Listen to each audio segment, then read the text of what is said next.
first corner. So onto the pole position then goes Lewis Rose. Number 81 car, which is showing a few war wounds from earlier on in the year. Alongside him, Max Lewis, their second row, Alistair Camp, David Buki, moving up. Number 51 on the Civic, much more popular in this series, at least, EP3 shaped Civic. There's no real difference in performance, it's got to be said, between the various shapes of car. Now the biggest problem we saw really in the first race, as I sort of alluded to, was a dramatic first lap or so. That's because rear tyre temperature is not easy to find in these cars, and without it, lots of sideways moments tend to be the norm on the opening lap or so. Let's hope we don't see too many of those, because we want a nice clean start and a good race, which this reverse grid race usually is. Getting ready then for the final time this year to go racing in the Disc Lock Civic Cup with Lewis Rose and Max Lewis on the front row of the grid.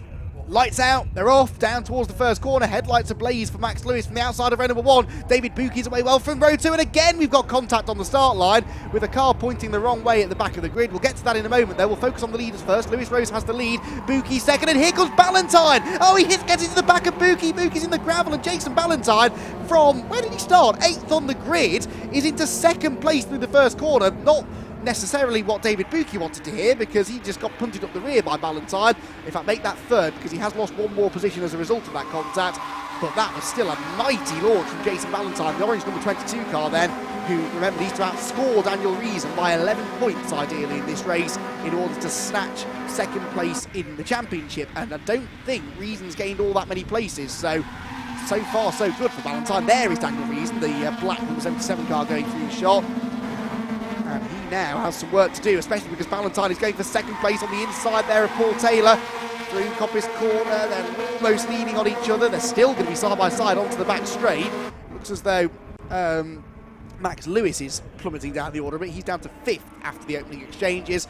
But side by side for 2nd place, though, on the outside is Paul Taylor from 5th on the grid. On the inside and going through, though, into 2nd from 8th on the grid, Jason Ballantyne. And that was a fantastic opening lap. There may be a discussion about what happened at the first corner between himself and David Buki, but nonetheless, he's got through and he's into 2nd place. It's now side by side for 3rd because Taylor was slow off the chicane. Everyone's stacking up behind. Alistair Camp goes to the inside. Round the outside has gone Lee Deegan. Is that? Yes, it is Lee Deegan, the 48 car, who might be able to sign off with yet another victory here at this rate. It's close for the lead too, as Lewis Rose has been caught now very much by Jason Ballantyne, very rapidly as well, and Jason won't want to hang around here. Looks to the inside, can't get through there.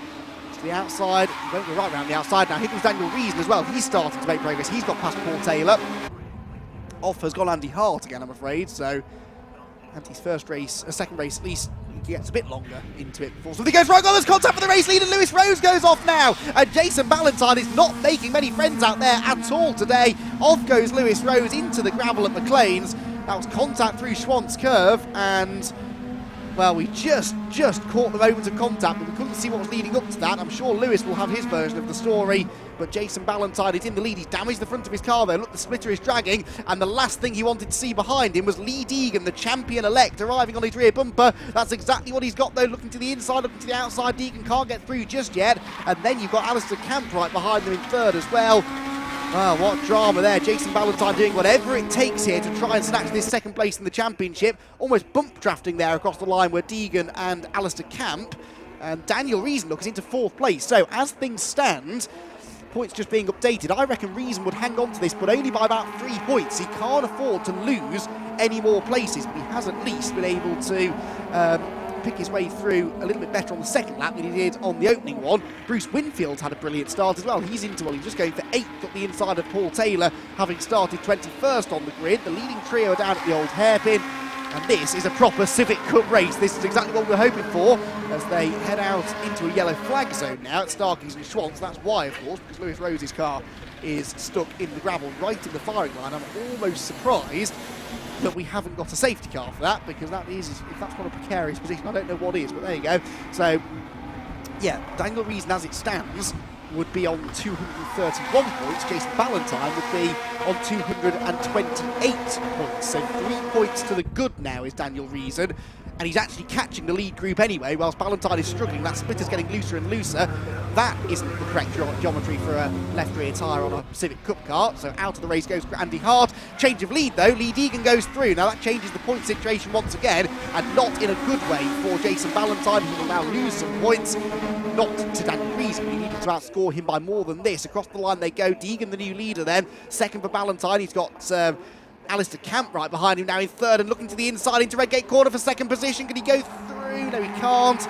More side-by-side action as well behind. Now that's Sharp, that's Ben Sharp, who hasn't been quite as sharp maybe as the likes of Deegan and Ballantyne in carving through the order, but he is now starting to arrive on the scene. I think Deegan though is about to leave because he is out in front, he's pulling away.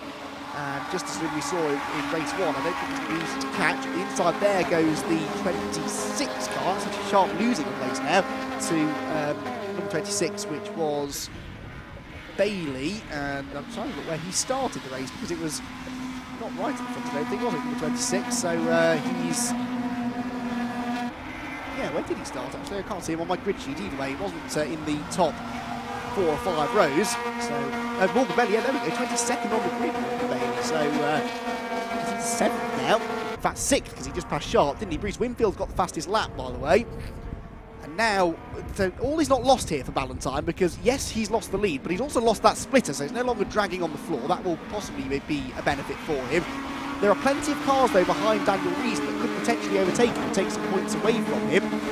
As it stands, I think then if Ballantyne finishes where he is in second, and that's a big if, I think he needs Reason to lose another 2, maybe 3 places then to take that second place away from him. And with people like Bruce Winfield and Ben Sharp still behind, that could yet happen. So out of Redgate they go then. Ballantyne in second place. As things stand now, it's 6 points in it in Reason's favour. Ballantyne will be kicking himself a bit about these 6 penalty points he picked up earlier on in the season. All sideways for Sharp, off into the grass. He bounces his way back on the road, and Paul Taylor will go past him. But that was a good save there from Ben Sharp. Sadly, he started to now go back down the time screen rather than up it, which is not what he would have been hoping.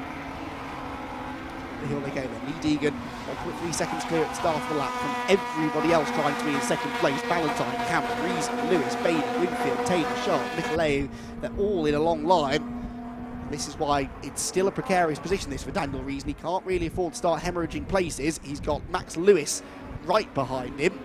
Max, who started on the front row, slipped backwards, and he's now started to become a factor in this race again, the blue and pink car. There's Bruce Winfield from the back of the grid, the Area Motorsport machine. Area Motorsport, one of the leading lights in Disc Lot Civic Cup racing. Alistair Camp, though, looking for second place here. Goes to the outside of Bruce Winfield towards Redgate corner. Not Bruce Winfield, sorry, Jason Ballantyne into Redgate corner. Fastest lap, by the way, now still belongs to Bruce Winfield, so that's where that bonus point is going. That would have been handy for our second place championship contenders, one of them to have scored, but it's Winfield that is the man on the mission here. He might have been making another move. Yeah, he is. Look around the outside in the background. Done that will put Winfield ahead of Bailey now, ahead of Morgan Bailey. They shared the 11th row of the grid. Bailey sideways though, he's going to lose it. He's off the road, and does he avoid the barriers? He does. He's going back in the road though, and right back across into the gravel trap. Well, that was a terrifying moment for Morgan Bailey, and miraculously he avoided hitting anything solid, but he is beached in the gravel and will be out of the race. But that could have been an almighty shunt there. It was shades of Nigel Mansell, wasn't it, back in the 90s in his Ford Mondeo. He was headed straight for that bridge for a horrifying moment, but thankfully overcorrected it in a way, but he corrected it and stayed away from the bridge and slid back across the road into the gravel. Well, that's one of the chasing pack down then, so that's one less person that Daniel Reason has to worry about, I suppose. There's Ballantyne heads out of the chicane, across the start-finish line then with Alistair Camp in his wheel tracks, then Daniel Reason, then Max Lewis, and then Bruce Winfield. So just theoretically here, if Ballantyne finished in second place and Reason fell out of the 4th place he's in now, finished at the back of that queue in what would be 6th position, that would cost him an extra 4 points. So now actually he can let all of these cars, he can let both of those cars through behind him, and I think he'll still be okay for second. It would be tight, but I think he would probably hang on because he's 6 points behind, and that would only cost him, sorry, 6 points ahead, sorry, that would only cost him 4 points. So in a way, if those 2 cars behind go past him, it's not the end of the world. He rather keep them there just in case, but there's little chance of Ballantyne gaining any further ground, you'd imagine here. Here comes Winfield at the inside of Max Lewis, and Max closed the door. Winfield saw it coming and thankfully bailed out of the move before contact was made. I'm not entirely sure what's happened to Ben Sharp, because well, someone's off. That's the 83 car that's gone off of Craig Carter down at the old hairpin. Ripped the rear bumper loose. Side by side for second place then. Alistair Camp round the outside of Jason Ballantyne into the chicane. Can he go right round the outside? That's risky and it doesn't work. So he stays behind with 5.5 minutes there still to go. Still only 2/3 of the way through the race. Max Lewis now pulls out to try and have a go at Daniel Reason. Whilst also watching what Bruce Winfield's doing in his mirrors. I think it's Winfield that might make the move. He looks to the inside line, he commits, he's late on the brakes, and Bruce Winfield is through. He's up a place now, another place into 5th position. Will have some effect on his points. He could still beat Daniel Hobson actually, couldn't he, to 4th in the points. Before that move was made, he was 7 points behind him. And that particular move gained him another couple of points, so that'll update at the end of the lap, I think. But I reckon that Winfield, if he keeps on making this sort of progress, could move into the top 4 at least in the championship. He could yet overtake all of these drivers and start taking points out of Ballantyne and Reason. Oh, he muscled his way through now. Well, there are not yellow flags out there. He might have overtaken after the yellow flags, but he's ahead of Daniel Reason now significantly. So Bruce Winfield is now 4th. What does that do to the points? He's gained 2 places already on this lap. That's worth 4 bonus points. As I said, he's not likely to be able to take 2nd place himself, but he could have a direct effect on who does. Daniel Reason then down 1 more position with Max Lewis the next behind. Alistair Camp now will be starting to get the real hurry up because he's been stuck behind Jason Ballantyne all race long, quite literally. But now he's got some real pressure because when Daniel Reason was behind him, he knew that Daniel wasn't going to take the risk of throwing away 2nd place in the championship. Bruce Winfield had really nothing to lose and he's right there with him now. 4 minutes to go. The lead, that's not the lead gap because this is the 2nd place gaggle, isn't it? And Bruce Winfield is looking to the inside, Camp going to the outside. He's taken the punt on going the long way round, but that leaves the door open for Winfield. Ballantyne shovels him off the road. Bruce Winfield could get both of them. He'll certainly get one of them, I think. He pulls himself alongside Alistair Camp. Can Camp hold tough round the outside through Hollywood, get the inside for the crater curves? That's what he tries. Bruce Winfield, oh, they almost lean on each other. That's exactly what Winfield did, wasn't it, in the previous, or what happened to Winfield in the previous race when racing with Daniel Reason. And now immediately he pulls alongside Jason Ballantyne. There's a slow car in front of them as well, and they're all about to emerge into our side to Schwartz curve together. And it's Winfield that goes through, and Ballantyne's on the grass. Jason Ballantyne is on the grass. He bounces his way back on the road, right in front of Daniel Reason. He's off into the gravel trap, and that was always going to go wrong. Neither was going to give way. The back mark was there too. They had to somehow find the space to get through, and there just wasn't the room. And it's Bruce Winfield, amazingly, that gets himself into 2nd place now, having started 21st on the grid. I can't wait to find out what happened there between Winfield and Ballantyne, but that now will cost Ballantyne a huge haul of points because he's out of the race now. I don't know what the drop score situation is, but Ballantyne will absolutely now drop down the points order, won't he? So let's see what that means for Winfield. Winfield is now a point ahead of Daniel Hobson, so that's definitely giving Winfield 4th in the championship. And Daniel Reason is now fairly secure in 2nd. So I don't think Ballantyne will lose any positions. I think he should still stay 3rd place. He'll just have a non-point score for this one.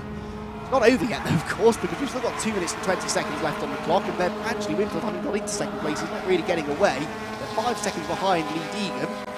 I'm amazed that's not a bigger gap, actually, in all honesty, given the pace that he's had and how much they've been holding each other up behind.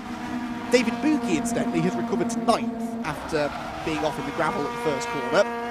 One of many drivers to make close acquaintance with Jason Ballantyne in this race. Morgan Bailey was the other one, wasn't he, from the back of the grid, and he, of course, has gone off the road, hasn't he, and brought a call into the pit lane, so he's don't need to worry too much about him. Sam Nicolay was another that, yeah, he's made progress, 15th to 8th, so quite a few feel-good stories here. It's Winfield, though, driver of the race for me, absolutely. There may have been contact there with Ballantyne, but I think it was just one of those racing incidents, really, from what we could see, and that was about the only bit of contact I've seen him make all races. With a squeaky clean drive through the field, and by a solitary point, he's now moved his way into 4th place in the championship now, ahead of Daniel Hobson. He can't catch Ballantyne. I don't think, even with Ballantyne out of the race, I don't think Bruce Winfield can take third in the championship away from him. Head then down the hill into the old hairpin, and for what will be the penultimate time, I'd imagine, we should have time for one more lap after this one. The place is likely to change. Reason can now almost, if he wanted to, afford to wave Max Lewis through, because he doesn't need to finish in this position now as far as his championship positions are concerned. It won't change now. Possibly actually retire from the race altogether, and with the way the drops work, he could still probably be second in the points, but he'll keep on fighting, I'm sure, Daniel Reason. As I said, made that contact with Bruce Winfield in race number 1, and then Bruce had the audacity to pull exactly the same move on Jason Ballantyne in this race. Fantastic stuff from Bruce. He hadn't lost any confidence in the car, had he? He knew he had the speed in the previous race to finish in second place. Wasn't able to do it after the contact in race number 2. Right the way through from 21st to 2nd. We're on to the final lap now then, and Lee Deegan 5.6 seconds clear of them at the front of the field. And he's going to win this championship at this rate by about 63 points then. It's been a pretty dominant championship campaign for Lee Deegan. He'll stick around next year or not, I don't know. I mean, if he does, he'll be tough to beat. If he doesn't, though, then we could be in for an almighty championship battle in 2020. Down into the old hairpin. Wayward there for Max Lewis, who's actually still on for a good result here, Max Lewis. One of his best ones of the season, if he doesn't throw it all away like that. Max started second, didn't he? Dropped down towards the tail end of the top 10, but has picked his way back through. Now, Jason Ballantyne, I thought, was beached in the gravel, but no, he has been able to continue. So he's actually in 10th position, is Ballantyne. It's not going to make any difference for the points, but he's back into the top 10 despite what happened, and he's actually a million miles behind this group of cars, but he's not going to get there in time, of course. Lee Deegan, though, has, well, one more chicane, one more back marker to contend with, then he will be a race winner once again. A double race victory, not for the first time he's done that this year. A dominant performance for Lee Deegan. He is your champion already, and he seals the deal in perfect fashion. But Bruce Winfield, for me, the driver of the race, from 21st on the grid to 2nd, and with laps to spare, actually, he got into that 2nd place. Alistair Camp is 3rd, 4th for Daniel Reason. That should be enough for 2nd in the championship. Max Lewis was 5th, 6th place for Ben Sharp, and 7th for Paul Taylor, 8th Alex Nicolao, 9th for David Buki after that turn 1 off, and rounding out the top 10, Jason Ballantyne, who has 1 or 2 stories to tell, I think, from that race. May even fancy a chat with David Buki, with whom he finished almost nose to tail with, actually, at the end of the race, but they were very much nose to tail into the first corner. It looked like contact between the two that allowed Ballantyne through and put Buki off the road. 11th place then was Damien Harris, 12th place for George Alp Williams. Ollie Barsby was 13th, 14th place was Paul McHugh, and 15th, yeah, here they come, comes Mike Ballantyne. I thought there were a few more that were due to come through. Mike Ballantyne in 15th, 16th place for Terry Taylor, and that was it for lead lap cars. 17th and 1 lap down was Sam Linsner, 18th for Rick Shortall, and at 19th place for Alex Rose, and that was the last of finishers. Brilliant racing all round this weekend and this season, indeed, from the Civic Cup. It may have been a pretty dominant championship performance from Lee Deegan, but he hasn't really had it all his own way. And these reverse grid races guarantee that you'll get some overtaking from even the most dominant of championship contenders. They're always going to be forced to start from back in the pack, and anything can happen, as we saw, particularly given how close the racing is in this championship. So time and again, Lee has been able to just pick his way through and staying out of trouble, not getting involved in any unnecessary contact. He's just sort of been the master of picking his way through the field, and usually very, very quickly. Good starts help. And he is good off the line, he always has been. Back when he was racing in minis, that was also the case. And yeah, he was a very worthy champion this year, was Lee Deegan. Might be a throwback to short oval racing, because if you're world champion in short ovals, you have a gold pit lane now with Bruce Winfield, well, in 2nd. He's actually dropped behind Ali Campbell. Session in car number 84, we will celebrate. See Ryan Elliott out first, and number 11 will be Will Horton. And then the second part of this first taster session, Theo Bikoris will drive car 84 chat to Bryn Lucas, the former Fiestas, by the way, the Fiesta Junior heading out to the circuit, and they'll be having a taster session now for the Fiesta Junior Championship. We'll stick with the while and have a chat with our podium runners, and if we can grab Daniel Reason, that would be even better, because he's been put through the ringer today, with the championship having been decided in the favour of Deegan before we even arrived at Donington Park. Really, all eyes have been on Daniel as he tried to retain this second place. We spoke to him after the first race, he had contact with Bruce Winfield, and there was no penalty given. It was decided it was a fair move, fair battle. In that one, he was able to stay out of trouble when it was all kicking off around him, and still retain what was a very solid fourth place finish, not bad from ninth on the grid, and more importantly scored him enough points to hang on to second place in the championship in the end by a decent way. Actually 18 points was the cushion after Valentine ended up off the road and dropping down to 10th place. Bruce Winfield will be fourth in the championship with Daniel Hobson fifth, and I don't know why Hobson didn't race in that one, but he'll be ruining it because he probably could have certainly contended for fourth in the championship, maybe even better. So Daniel Hobson, who loses out on that fourth position in the championship by a solitary point to Bruce Winfield. Alistair Camp, with that result, moves up into sixth place as well, ahead of David Buki, which I'd missed. So David Buki will not be particularly pleased about the way the first corner went for him. And then Paul Taylor, Morgan Bailey and Lewis Rose round out the top 10 in the points. So there was a very competitive pair of races for the Civic Cup this weekend. And down with our podium finishers once more is Bryn.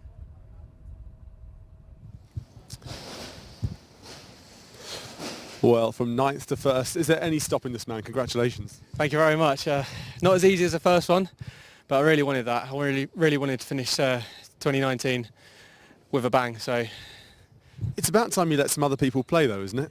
Well, they're playing, they're trying, and I'm just trying 110%. I never settle for second. I want to win every race. I don't think any driver wants to come out there and come second. Everyone wants to win, but yeah, the lads and everyone in the team have put in such an effort this year. That one's for them. So when we look at conditions, it is dry, but the temperature has really, really dropped. Does that affect you when you're out on track? Can you feel the differences? Yeah, I think the tyres behave a little bit differently. Normally we're quicker from the word go, whereas in the middle of the race, I think, was when I put my fastest lap in. So the tyres took a long time to heat up. Again, the brakes as well. My brakes on the first few laps were a little bit hit and miss, so had to do a few ballsy moves, but they paid off. And the first few laps is what made the race, really.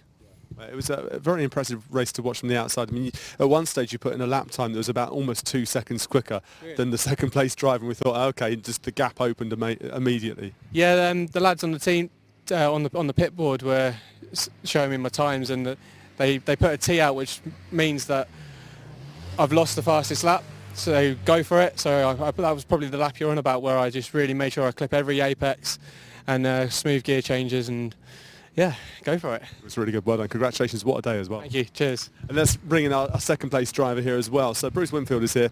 Now, that was pretty impressive. 21st, I think I had you down as starting on the grid. Yeah, I'm not sure where it was, to be honest with you. Yeah, it's quite far back though. After a DNF in the first race, which wasn't ideal, but yeah, good race. I mean, a good race. You have to fight your way through, though. Yeah, definitely. A couple of weeks ago at Silverstone, a few weeks ago back at Silverstone, I ended up having a DNF in the first race there as well. So I started 19th on the grid there, come up to third.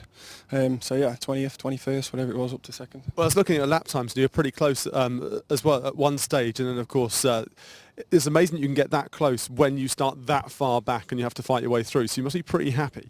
Yeah, definitely. One of the things that helps is obviously the guys up the front battling. With obviously like Lee and the guys who finished on the podium in the first race, they're trying to fight their way through as well.